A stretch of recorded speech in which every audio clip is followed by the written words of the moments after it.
It's time for your KGNS First Alert weather forecast. Good evening. Yesterday, we had a depression in the western Gulf, which became Tropical Storm Harold, and it moved inland at about 10 in the morning, and now its center is very close to San Ignacio, but the rains are to the north and west of it. I will be watching for bands of rain, feeder bands that feed into the center because the showers tend to track over the same spot. So a few areas will still get a bit more. At this point, all that taking place north and west of the Laredo area. The storm will continue to dissipate, and it will be entirely dissipated before even reaching the Big Bend overnight.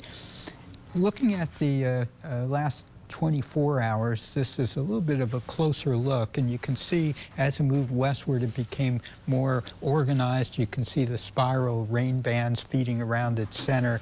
When it came through Corpus early this morning, they had wind gusts to 62 miles per hour, even as far west as Falfurrias, a 61 mile per hour wind gust. Hebbronville had a 40 mile per hour gust.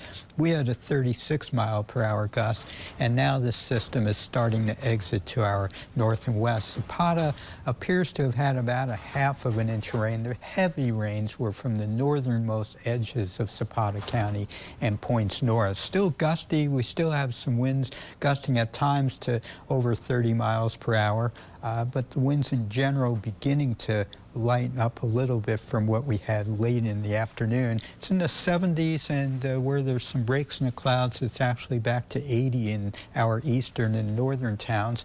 Winds are sustained at about 20 miles per hour at this point, and as the system exits to the west, we'll see the return of winds coming back in from the southeast. Very humid, dew points are in the 70s. It's very sticky out there, and this occupies a deep layer of the atmosphere, and that's why we were able to get such heavy rains.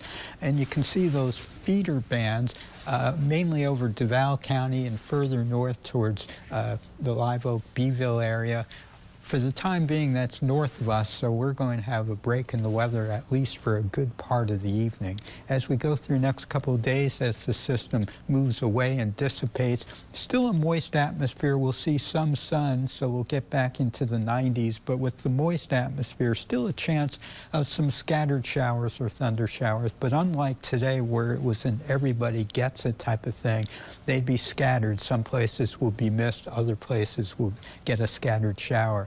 As we go through Thursday, a generally partially clear day, high 90s, and if anything, it warms up from there beyond Thursday. 70s overnight, still a chance of a shower, and tomorrow, still a chance of a scattered shower, but enough sun to get into the 90s. Then we approach 100 degrees the rest of the week, weekend, and into early next week. Ron?